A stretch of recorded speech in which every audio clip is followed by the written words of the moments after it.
ته څنګه دا اختیار پلاس کې الی چې دا کار به داسې کېږي دا ته کوي خو دا الله کوي دا به چرې چاته نه وایي چې دا کار به کوم او په ګارنټۍ به یې کوم او داسې به یې کوم نه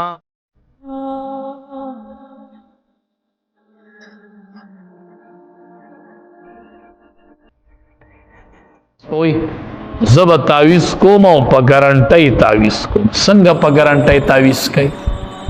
ته څنګه دا اختیار پلاس کې الی چې دا کار به داسې کېږي دا ته کوي خو دا الله کوي دا به چرې چاته نه وایي چې دا کار به کوم او په ګارنټۍ به یې کوم او داسې به یې کوم نه زه به خپل کوشش کوم او نتیجه به یې په الله پرېږدو کوونکی د الله ذات دی او زما صرف کوشش دی وس دس مې دی اب کوما یو کار بدیم نورانیږي ښه کار کوه ته او نتیجه یې په الله پرېږده بس وایي مونږ چې په څه مکلف یو اب مونږ کوو چې کم کار د الله دی هغه به الله ته پرېږدو نو الله تتخذو دی ته ووایې چې تاسو مه جوړوئ من دونی زمانه سیوا بل چاله مه جوړوئ کارساز د بل چا عبادت مه کوئ بل چا ته کارساز مه وایئ کارساز مه وګڼئ ذریة من حملنا مع نوح تاسو چې کم یې دا موجوده تاسو الواد یې د هغې خلقو نه چې مونږ سواره کړي مع نوح د نوح علیه السلام سره مطلب دا تاسو چې دا موجوده کم مخلوق اینه په دې دنیا کې دا ټول د نوح علیه السلام سره چې کم زامن الله په کشتۍ کې سواره کړي دا د هغې نسل دی ځکه د دې وجې نه نوح علیه السلام ته آدم ثانی وایي دویم آدم زمونږ دویم بابا دی دویم پلار خو دی د نوح علیه السلام پورې چې کم خلقو هغه الله ټول هلاک کړي دي رب لا تذر علی الارض من الکافرین دیارا الله سوکم پزمک پرې نه دي ټول هغه دریاب اوبه چې پرې راغلې نه هغې کې هلاک شو هغې وخته پورې چې کم خلقو هغه ټول هلاک شوی دی نو دا موجوده چې کم خلق دی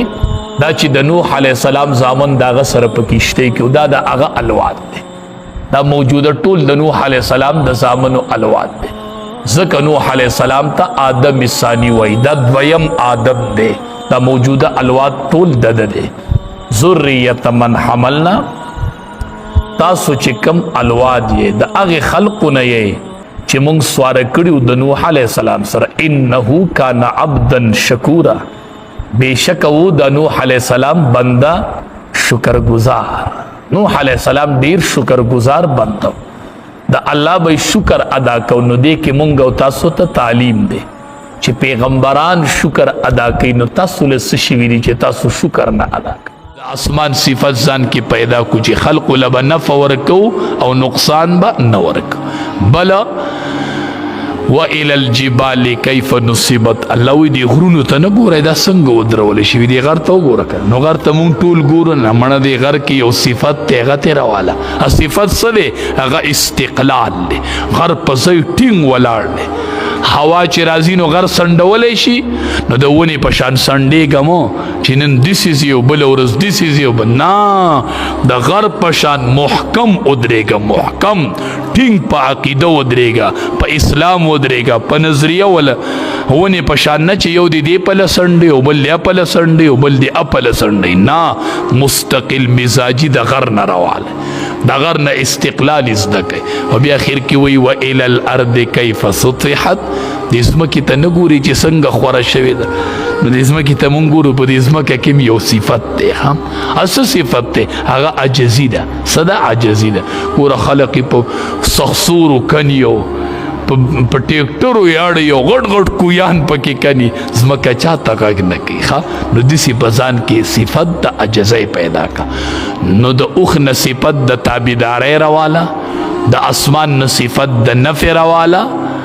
او د غر نه صفت د مستقل مزاجۍ رواله او د ځمکې نه صفت د عجزۍ رواله نو دا څلور صفت ځان کې پیدا کړو ښکلی مسلمان به درنه جوړ شي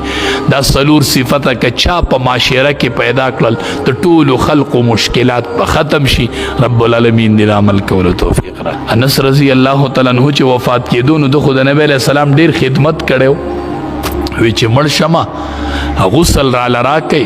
نو د سجدې په ځایونو براله عطر نه لګوئ ښه مونږ مړي له عطر ولګو که نه وی دا براله نه لګوئ وی څه دله ولګو وی د نبي کریم صلی الله علیه وسلم خوله مې سنبال کړې ده ما ځان سره ایښې ده ما یې 10 کاله خدمت کړی ما یې د وجود خوله سنبال کړې هغې نه به راوالی ماله به د سجدو په ځایونو ولګوئ بیا به مې خبر